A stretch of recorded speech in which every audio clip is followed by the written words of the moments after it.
Hello, Opalphiles! Today I'm going to bring you an exercise that I've been dying to put on the channel for a long time, an exercise that has changed my technique and been really fundamental in my technique on the oboe, and I think it can help everyone at any level from baby beginner to very seasoned players. And I'm even going to show you a version of this exercise that I can't even do. So I'm still working on it today, and the cool thing about this exercise is there's a ton of ways to apply it to different aspects of playing the oboe to be at your level, and it can always be harder. So there's a free PDF version of this exercise at oboefiles.com, and when you go to oboefiles.com, you will see that there is now some merch that you can buy to support the Opalphiles mission of bringing music education to everyone around the world, and also supporting our mission to bring free reads to students who may not have access to music education resources. And thank you so much to our partner through the staff, which is doing awesome work bringing music education to students around the world. I was so excited to work on some of their media stuff and help them out as well. So make sure you check that out. So let's get our metronome out and get started. Okay, so again, there is a version of this at the end that I'm going to show you that I cannot do. So if you want to see me kind of reach my limits of playing, make sure you stick around to the end.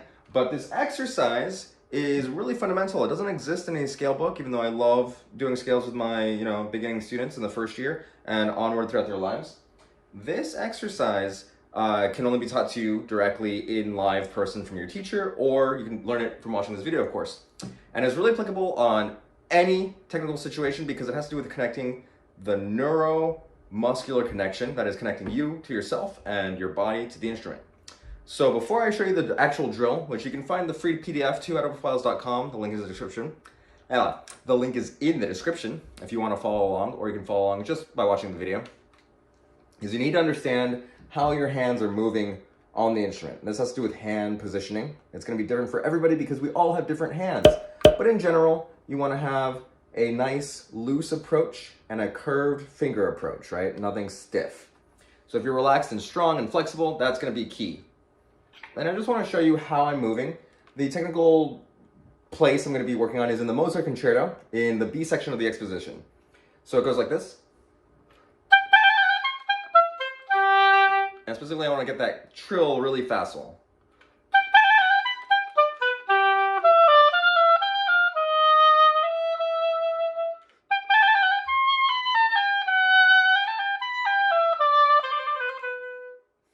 And so the idea is that your fingers never move that high off the keys to begin with, right? We never flex upwards, you just kind of release. And the other thing is that they're never moving jerky. They're always moving in a smooth way. So I'll show you in a moment. We'll get into the exercise. In the quarter note portion of this exercise is when you're going to be working on that smooth motion, even when it's slow. So I'm just going to isolate going from G to A. Now I get a ton of water in my octave key, so I'm going to do it in the low register, but you can do this anywhere on the oboe. 1, 2, 3, 4. So first we're going to do it in quarter notes, just exactly with the click. Then we'll do it 2 notes per click, that's 8th notes. 3 notes per click, that's triplets. 4 notes per click, that's 16th notes. 5 notes per click, that's quintuplets. 6 notes per click, that's sextuplets. 7 notes, that's septuplets. And 8 notes per click, that's octuplets or 30-second notes. So here we go.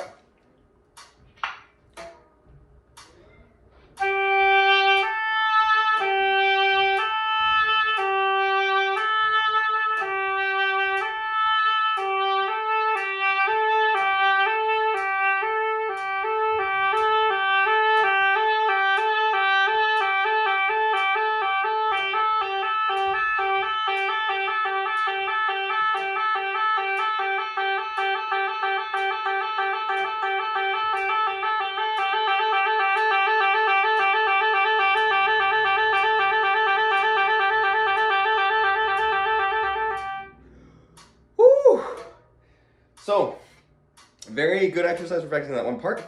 Now I promised that I would show you how to make this harder. Now the way to get to your level of technical ability is to go between intervals that are not a step apart. That step is very great for the trill facility. I'm going with this metronome because it's on, but it's also a really great exercise to go through intervals that are not a step apart. So a really hard one for me is to go from A to C. and coordinating the right hand with the left hand. So let's see how it goes. You're gonna see me fall apart. So just let me know in the comments below of what you're working on. Here we go.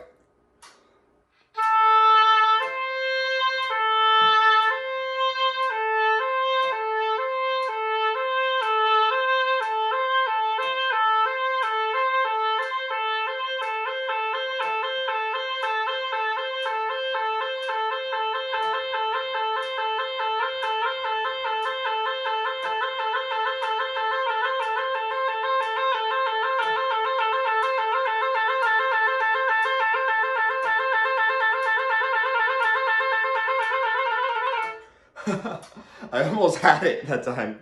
But yeah, so the end, you know, we get a lot of blippiness. But I'll keep working on it. And that's the thing about playing the oboe, is there's always something to work on and something to nourish your soul with. So I hope that you guys enjoy this exercise, and always remember to play beautifully. See ya.